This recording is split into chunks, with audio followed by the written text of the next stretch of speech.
Hello, everybody, and welcome to another Summer of Cyber presentation here in the Raices Discord. I am so happy that you were able to join us here today on this Saturday. It's been a wonderful couple weeks. We've had a great representation over at DEF CON with our team. So I want to give a shout out to the team that competed for the US Global Cyber Games. And we got a couple people here, Leon, Alfredo, who else do we have here? Noise. And who else we have looking through here? And Anthony.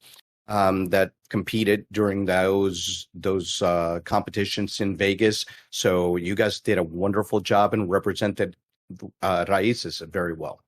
So today here we were to talk about the common misconceptions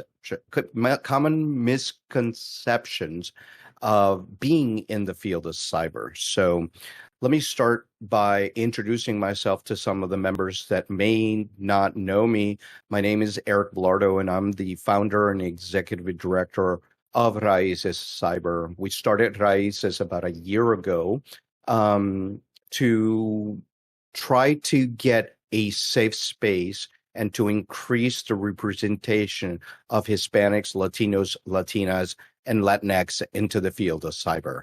So welcome again to being here and being part of the family of Raices. So the first thing that I want to bring up to you guys is something I always tell everybody. Cybersecurity is not a job.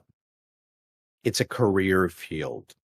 And there's over 50 different jobs in cybersecurity. And one of the common misconceptions is that you have to be technical to enter the field, or I need to know how to do some technical work and have hands-on keyboard type skills. And the reality cannot be further from the truth. There are some positions that are very, very technical, but then there's other positions out there that do not require any technical ability. You know, you've got positions that are security awareness, teaching, social engineering, which do not require that hands-on keyboard, extremely technical know-how to get started in the field. So that first thing about I need to be a techie to be in cybersecurity, first, let's get that out of the way. It's not required. The second biggest misconception out there is, do I need to know how to program to be in the field of cybersecurity? And the reality is, no, not for all positions are required. So let's talk about the positions that are required to know that you have to know how to program or know programming languages. So if we look at some of the positions that are within the field of cybersecurity, you're looking at these web app testing or application testing or API testing or some of the reverse engineering positions out there. Those are required so that you know a little bit about the program languages that you're trying to either fix, look at vulnerabilities, look at the process of process security engineering or programming security engineering or AppSec or anything like that. So when looking at positions that require that programming, it's certain positions. Now, can programming help you in the field? And the answer is yes, it helps a lot. I'll give you a perfect example. In the blue side of the house, okay, so defending and doing a lot of the stuff that we do in the blue side and the SOC and different things, sometimes, and actually this this applies to all the fields, is the automation. Most times we have so many things to do. So knowing some ways to automate some things helps you. And what are some of the main things or main software languages or programming language out there? We look at things like, Python, and we look at JavaScript, or we look at other languages like Go, okay, that help us script things. When I started my career 30 years ago, we had, Fortran 77 and Pascal. And later on, the security language that everybody learned was Perl. And what we did with those languages was help automate different things, help automate different scripts for securing something or doing something or parsing a log. And now we have tools out there that we have to do some of this stuff. You've got SOAR or automation systems out there. So the real programming side of the house is now kind of relegated to the jobs within the field of cybersecurity that require that programming language, that to look at these programs, to assess the security of these programs, to assess the security of web applications or APIs, which are the connecting thread between different technologies in the software side of the house, and in hardware too, because hardware requires software to run. So being able to know low-level programming languages so you can secure those connections, that's important.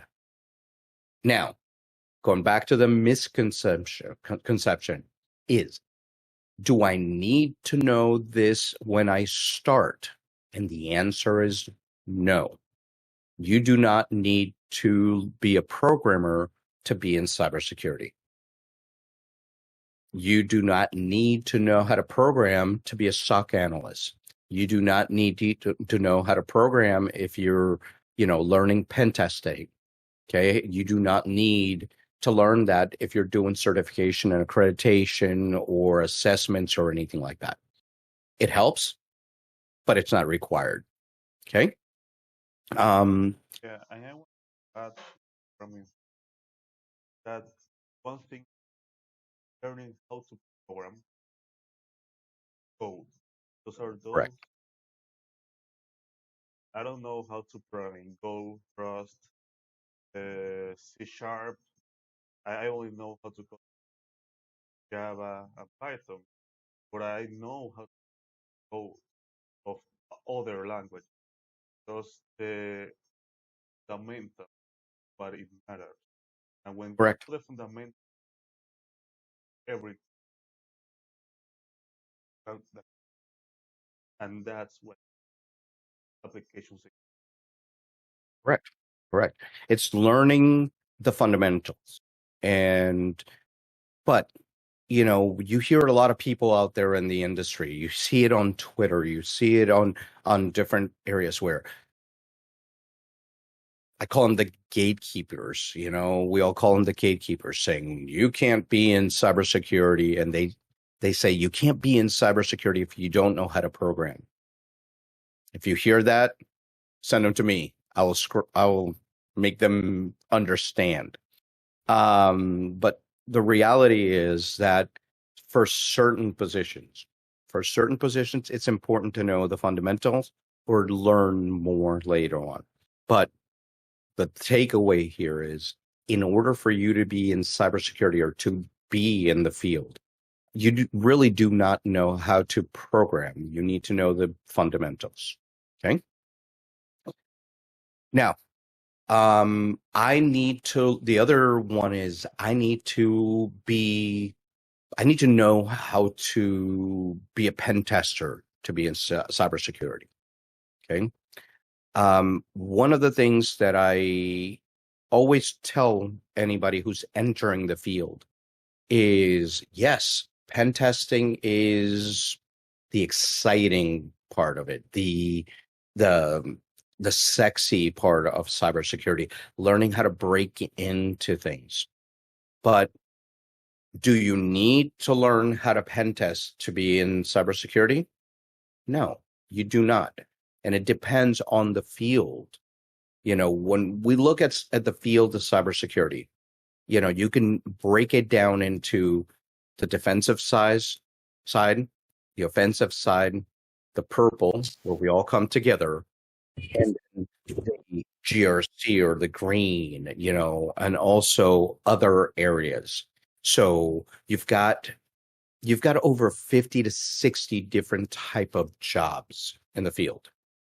And a lot of people enter and say, well, I'm not getting this pen test thing, or I can't understand how this is being done. Okay. Well, guess what? There are multiple other jobs that do not require the pen testing side of the house. You need to learn, the whole concept of security it's basic. We have doors and windows that we need to close.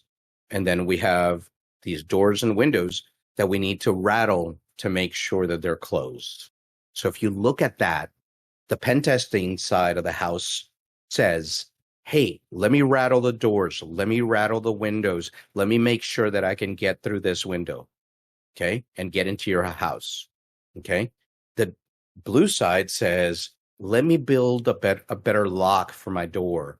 Let me lock these doors. Let me make sure that the doors stay closed. Okay. So you've got both sides, the good, like they say, the good and the bad, the red and the blue. Okay. And some people gravitate to the defensive side.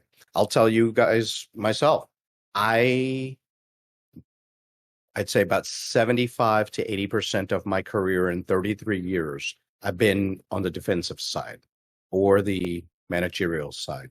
And, yes, I've done pen tests. Yes, I've done web app security. Yes, I've done, the little more offensive security side of the house. But my career has been on the blue side, managing SOCs, managing cyber fusion centers, managing, we don't talk about it a lot, but there's identity and access management, forensics, incident response.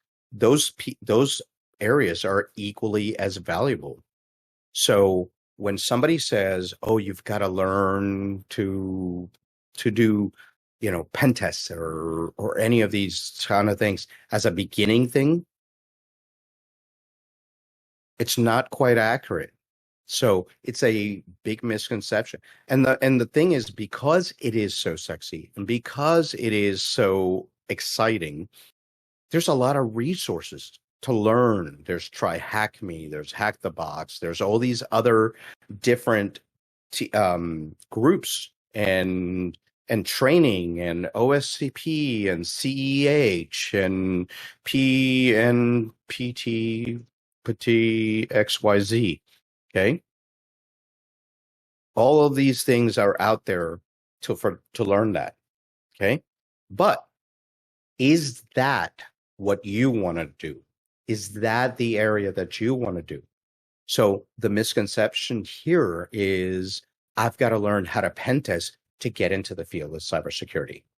And the reality is, no, it will depend on where your passions lie.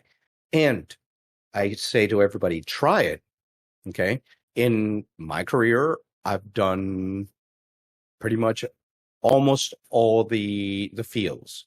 And after many years of doing them, I can tell you, yes, I've experienced them and I've gravitated to the stuff that I like and I have more of a passion for. And that's what we need. And that's another misconception is if you learn something and you start your career, the field of cybersecurity is so wide open that you might have a job today that says, I'm a SOC analyst. And then 2 years later, you might be in the vulnerability team. or 2 years later you learn something else, and now you're in IAM, so yeah. Yeah, I guess says, heck, a year later, yeah, you might be 6 months and you start doing something else. I know I've been pulled to do other stuff, and I've been vulnerability management, and then all of a sudden I'm doing audits. So it's great to be able to experience different things, but the misconception here is, don't focus on, oh my God, I gotta be the best of pen testing and I gotta learn everything about pen testing. I will tell you something that's very important. So if you don't get anything out of this talk but this, record this in your brains. Okay. The more you learn about a topic, the more you know that you don't know, that you need to learn more. Okay. Because our field is so big, none of us know everything there is to know about a specific topic.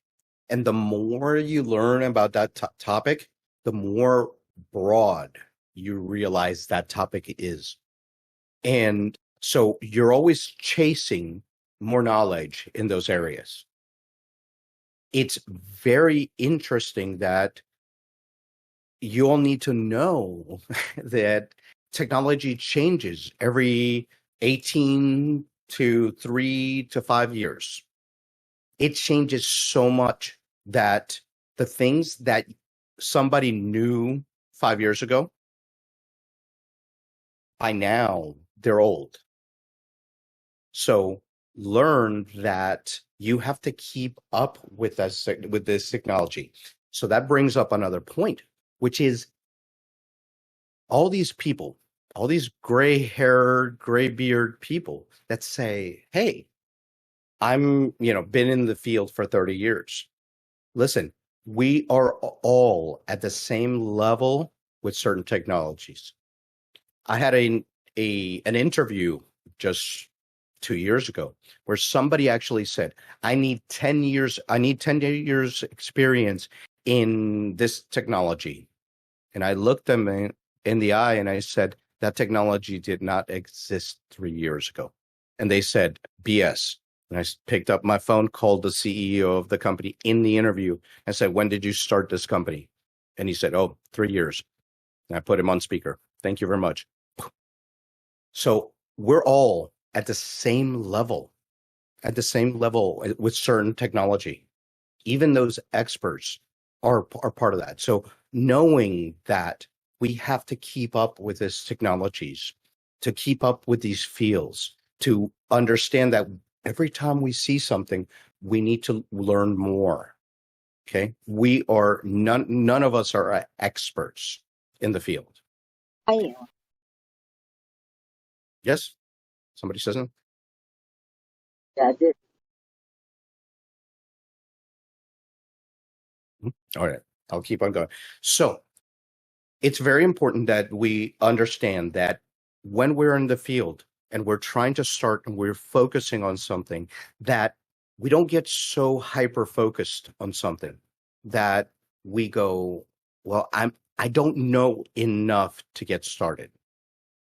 You just got to get started. Okay. Get in there, learn something, and know that one of the biggest things that is the most important thing in the field of cyber, doesn't matter which job you're doing, is the ability to learn. I will hire somebody with no knowledge that can tell me how they would go about learning a topic. That is the most important soft skill or life skill that all of you need to learn. How do you find out information about?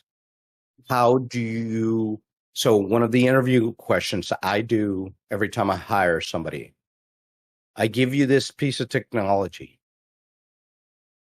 I want you to have it installed by tomorrow. How do you learn about it? What I'm looking for, at a minimum, I will Google it. If somebody says that, I know that they have a mind that's inquisitive, that's going to look for it, that's going to do some research, that's going to find the information. Okay. Believe it or not, that same question stumps, I will say, roughly about 6 out of 10 people that I interview. So learn, research skills. Tell people when you're in an interview, tell them how you would go about getting the knowledge. Get a book, research, Google, YouTube, anything like that, to be able to say, this is how I'm going to do. I will ask my peers. I will ask my team. I will reach out to my Raices family and say, how do I do this? That is very important. Knowing how to research in this field, knowing how to find the information is super important. Okay. All right. Any questions about that? Okay. So I see that somebody put, actually, Alfredo put on the chat here, certs aren't always the right way. Okay. So that's another misconception. So let's get here the question about degree, certs, transition. Okay. I have seen in my career 3 main ways that people enter the field of cyber. Okay. There's many other ones, but I'll just, for simplicity's sake, let's do the 3 main areas. Okay. Number 1, you go to college, you get a cybersecurity or IT degree. Okay. Number 2, you get certs, certificates, boot camps, et cetera, and you enter the field. Or you're in a different field, i.e., your IT help desk or system administration or some other IT field, and you transfer over to the field of cybersecurity. In general, those are the ways that you get. And because I know that there's a bunch of people that are military here, and me being a former military person here, I'm grouping the training and certificates into the training and certificates from the Army or Armed Forces. Okay. So, degree. Just like in the field of healthcare,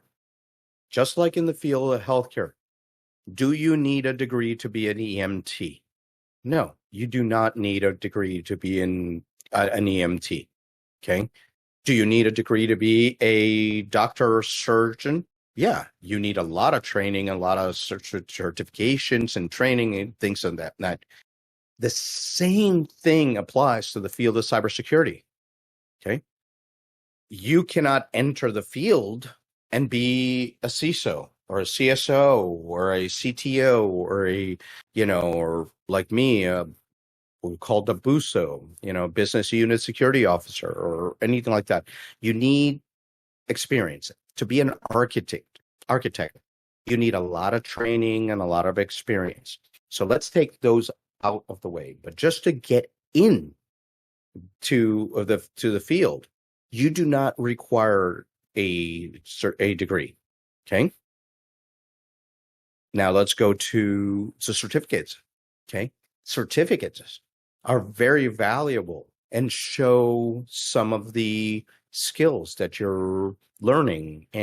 But at the same time, you could be a great test taker. I'm not a great test taker, but there's some people that can go ahead and do the study, do your training, do your testing, and get these certificates and have the wall of every single certificate. But the challenge is, are you learning to the test or are you learning to learn the skills? And that's what's very important, is learning to the skills. So You've got people that are in college that are getting these certificates. And I'm going to tell you from personal experience, and I've said this in many talks, is some people come out of college with a CS degree or an MS. I had somebody that came in with a master's of science in cybersecurity. I put that person in front of a computer and I said, image this drive. Just get me an image of this drive. Their certificate was Master of Science in Forensic Sciences or Computer Forensics. Okay. Couldn't do it. Didn't know when to start. Didn't know what tools to use. Okay. So learning the fundamentals that come out of the college degrees, all I'm saying is that you've got, even if it's a degree, certificate, or transition, is learning the skills. The keyboard skills or the hands-on skills are equally as important as knowing the theory. Okay? Yes. Okay? So it's important that we learn that certain jobs in the field of cybersecurity do not require the degrees.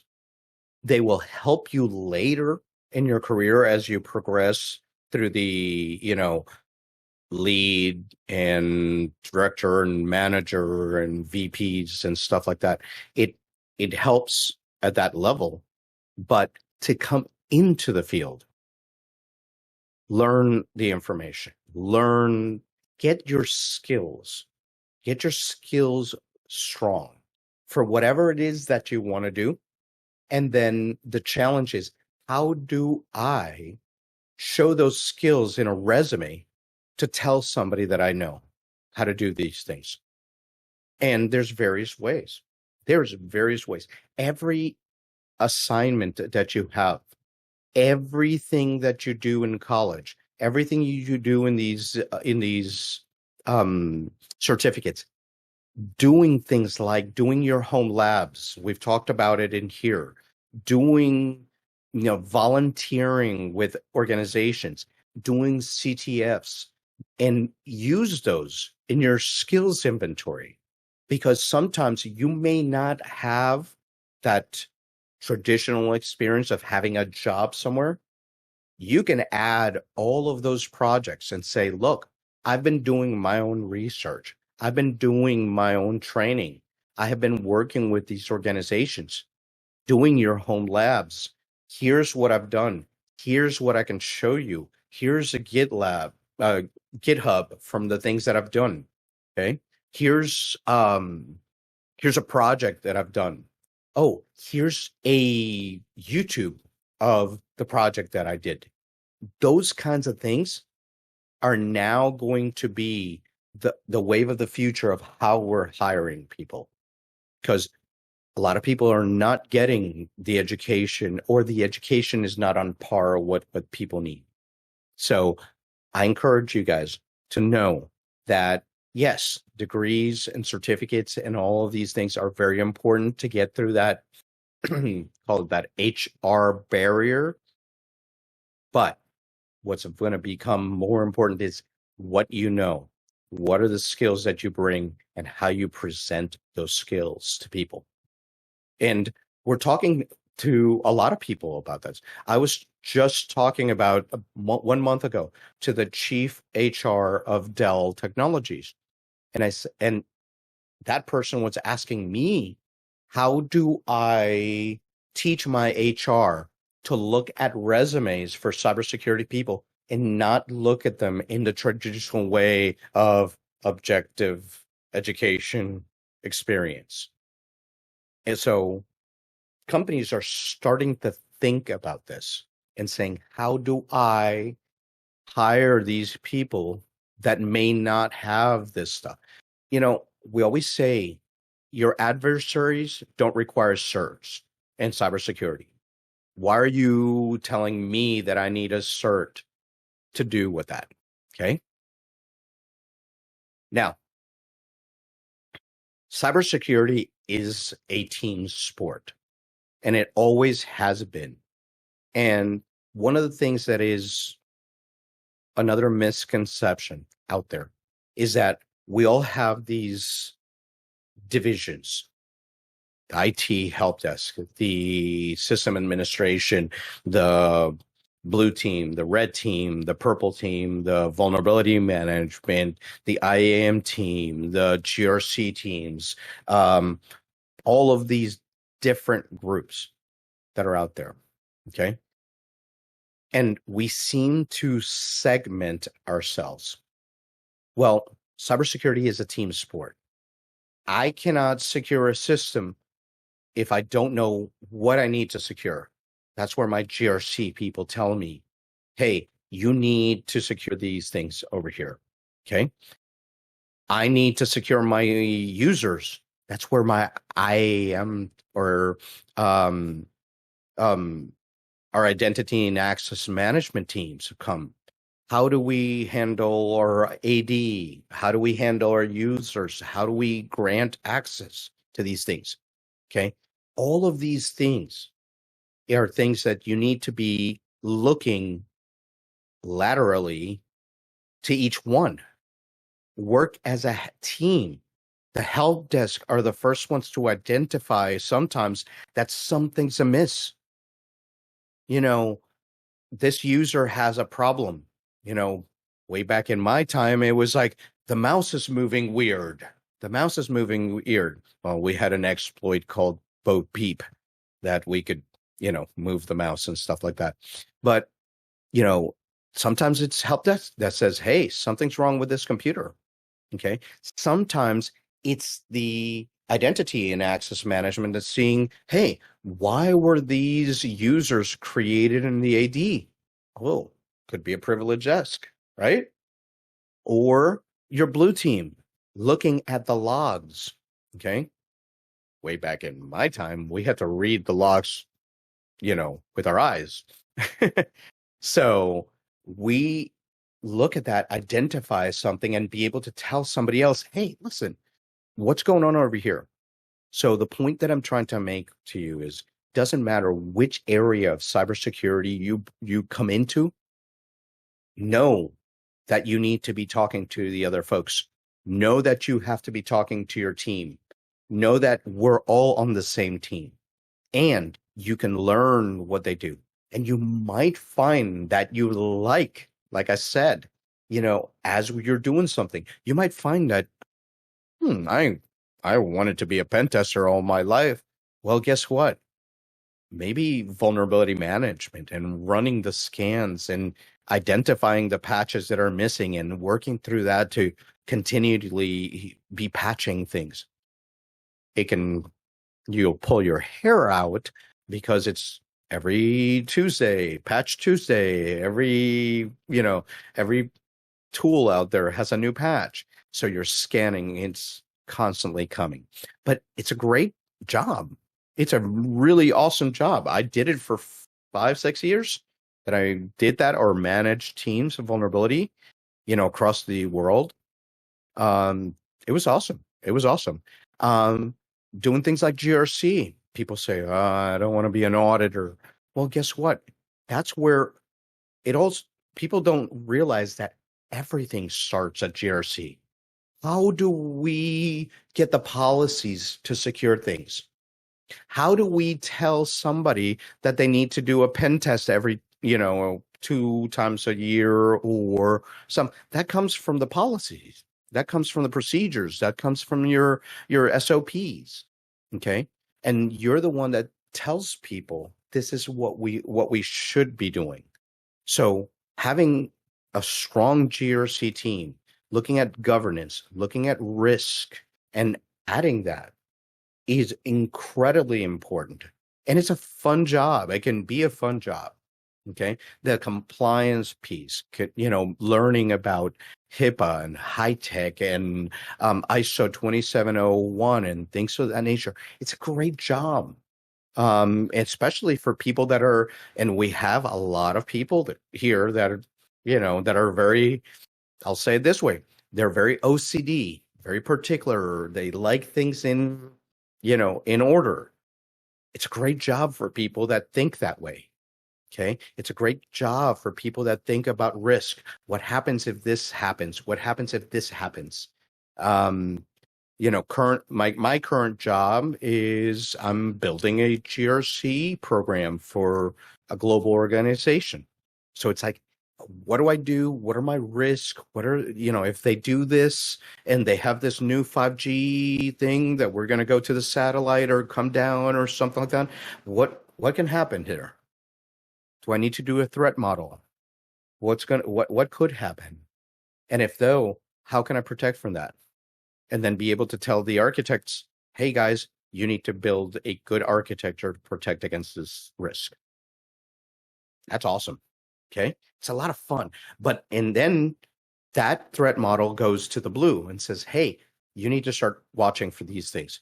Red, you need to be testing for this. Vulnerability, make sure that this is up to date so we don't have any risk there. Okay. That's GRC. So going back to these misconceptions about what we need to do and learn and focus, we need to always have our head have our necks on a, can somebody help me with the word? Swivel. Head on a swivel. Swivel. Thank you. English is my second language. Okay. So have our heads in a swivel because we might find our passion. We might find that we like doing stuff.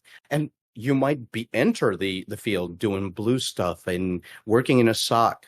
And it's great because, and I always say, and I'm sorry, this is my personal view. I always like everybody that enters the field to enter as a SOC analyst. I say that all the time. Why? Because then you're seeing things from the perspective of what's coming at us. How can I identify these things? Because if you do choose to go pen test, now you know how things are defending. Now you know how to defend itself or how a company sees the attacks that you're doing. There is I can still see it in most systems. If somebody does an Nmap, I can identify the indicators. I can see it in something. I can look at a Wireshark and see the different things. When you see something like a Christmas tree attack, you can see that. You can identify that. That's going to make you better pen tester later on. That's going to make you understand, okay, this log, I need to avoid this part. And it's just such a good way to start learning about all the different pieces and be able to talk to all the different areas. So if I were to counsel people, I say, hey, SOC work is a great way to get to learn, to know about all the different areas. And then some folks love the incident response. So what happens when you identify an event that becomes an incident? And then what do we do? Who do we call? How do we fix this? How do we identify? At the same time, how do we keep the forensics information so we can do those after actions? I mean, you guys can see, I got a lot of passion for that. But going back to what we were saying is, do I need a degree for this? Do I need a certificate for this? Do I need, extra training or hands-on training? And the reality is it depends on the area that you're getting there. But initially, to enter the field, certain certs are required for showing some basic knowledge. But do you require it? A lot of companies are starting to go away from the concept of requiring this, that, or the other. Okay. And one of the things that I say, okay, and yes, you're right, Yaga, because a CISA is a CISA this way. Yeah. Yep. Oh, I had it wrong. There you go. Because of CISA, we're starting to understand, or we're trying to put out there that, look, those adversaries that are coming from different countries don't require a Sec Plus for those guys or gals to become a state hacker. No, they don't need it. Why do we need it? So long story short is, yeah, you can have all these certs, okay, but it's about the knowledge, okay? We're starting to go away from that, but it's about how do I show that I know that stuff. So still, and we can't close our eyes and say this is not going to happen, but we need those basic certs. I always tell people, if you want to go into the field of cyber, at least have your Sec Plus, okay? At least have that one that is kind of the entry level, if you will, okay? And I absolutely hate, and if you guys see this pointed out to me, when entry level job positions require something like a CISP or some SANS requirement or cert, okay? SANS is a wonderful place to learn and really good place to learn. Problem is, they're not entry level certificates. Plus, they require you to sell a kidney to pay for one of them. And we all know this. This is not a surprise. They're very expensive certificates. So what do we need to do? We need to learn the basics, do your boot camps, get those basic certificates, your Sec Plus. If you don't know technology, start with maybe your A plus, your Net plus, your Sec Plus. That's a great way to start. Or do some of the boot camps. Do some of these boot camps that teaches you, and then start doing these experiential things. Okay. For GRC, the same thing. Talk to people, volunteer, get that experience, because experience and knowledge trumps any of the certificates. Okay. Yeah. If you are going to the offensive side, try Hack Me. There are blue teams labs in there. Please correct me, somebody. In Try Hack Me and Hack the Box, they have a blue side of the house, right? And I'm looking at. Yeah. So if you want to learn the different areas, focus on that. Look for it. Ask people here in the chat, here in our group, talk to people. Let's look at that. I know that, some of our folks at, Threat Gen are doing the red versus blue. So you can do some of the blue stuff. Our friends at World of Haiku, they are in September, I think they told us that they're starting the blue side and the red side. Okay. So being able to do different things and find your passion. Don't just concentrate on one. It is very important that we look at the experience thing. So quick recap of where we've been. Misconception number 1, do I need to know how to program? You guys answer. No? No. Okay, good. Okay. Do I need a degree or certificate or anything else? Nope, but helps. That's correct. Sandra, nope, but helps. There are some companies like the Big Four where you can't even put your foot in the door if you don't have a bachelor's degree. Okay. But there's other organizations that don't require that. So look at that. And we're trying to change that, because right now we have globally 500,000 openings. And we're always saying we can't get anybody. Okay. At the other side, another misconception that we have is that we have these, I'll call it the middle managers. Okay. a middle manager, okay, that wants to do a job and needs somebody and gets one position funded, and then they do these job recs that are, call them purple unicorns, okay? They don't exist, the unicorn requirements, and they don't exist. But we're not teaching these middle managers saying, okay, take a deep breath. Yes, well, you can get 2 junior people or entry level people that you can train to do X and Y versus one person that you're not going to find out because you're asking for 3 people, or an entry level position with a CISSP and 7 years experience. Yikes. Doesn't exist, right? Okay. But we have it. I've been on that position where I need to hire somebody that's a purple unicorn. Okay. But we need to work within the industry to understand what we need and where we need to be, and then be able to not only communicate internally, but also communicate externally about what we need, how we need to teach.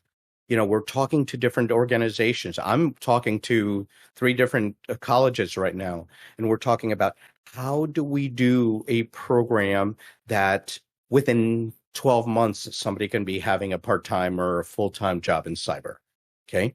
How do we get people in and then bring them up? Okay. So there's different things that are happening right now within the industry to be able to get those people in there, because guess what? We are falling behind. We are constantly on our heels because there's a new bug, a new vulnerability, a new exploit, something that's coming up, and we don't have enough people to defend or support those things. So degrees, experience, yes. Tita, Sec Plus would be a great place for a newbie. Get a course, and we right now have an opening that we have 15 scholarships for our own cohort for Sec Plus. All you got to do is apply.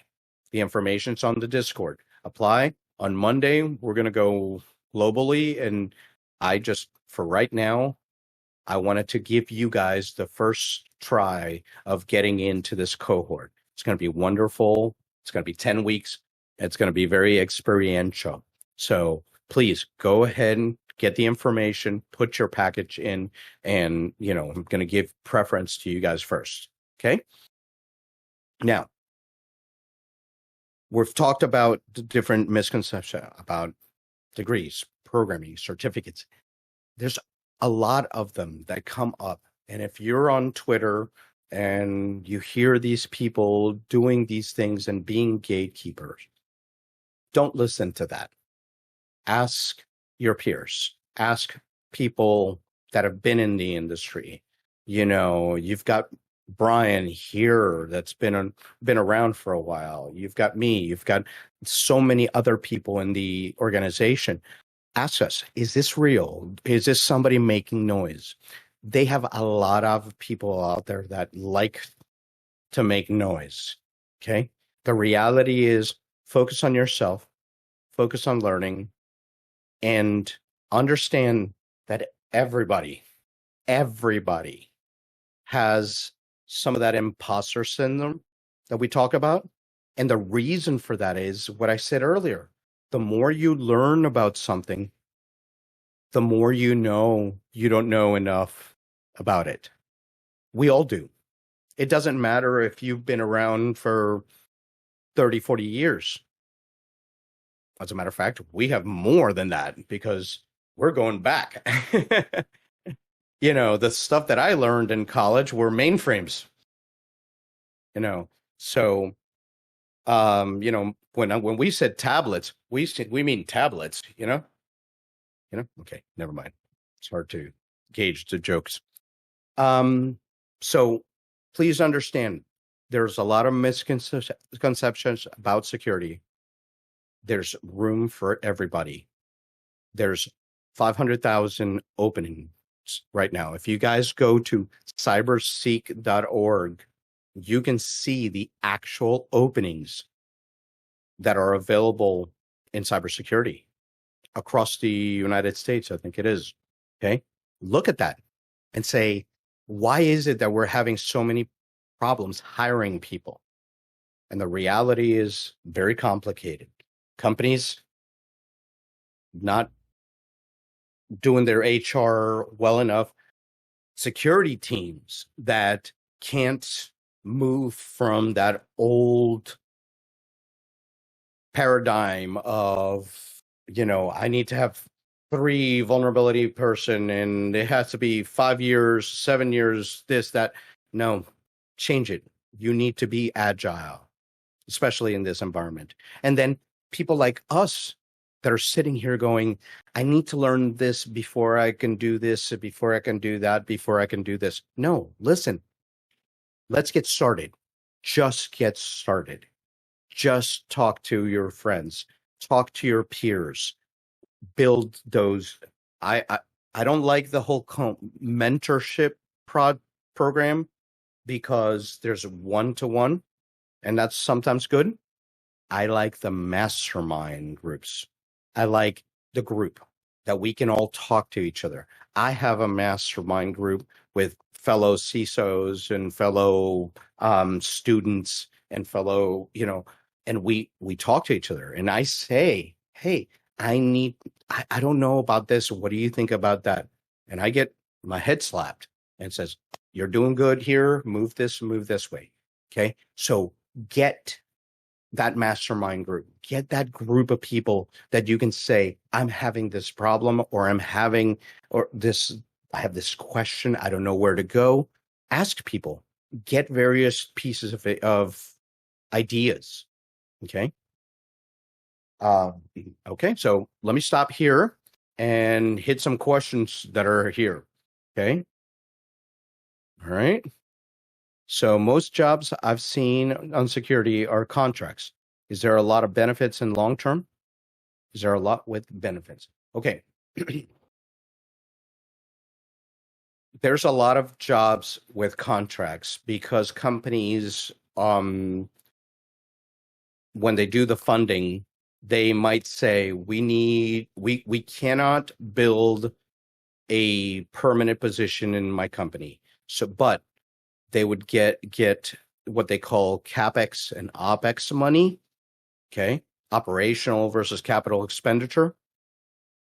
And they say, you can bring in 10 people in operational or 1 person in capital. That's why they do these contracts, right? Well, the reality is, if you're starting, contracts are a great way to get experience, to learn in the field. Do it.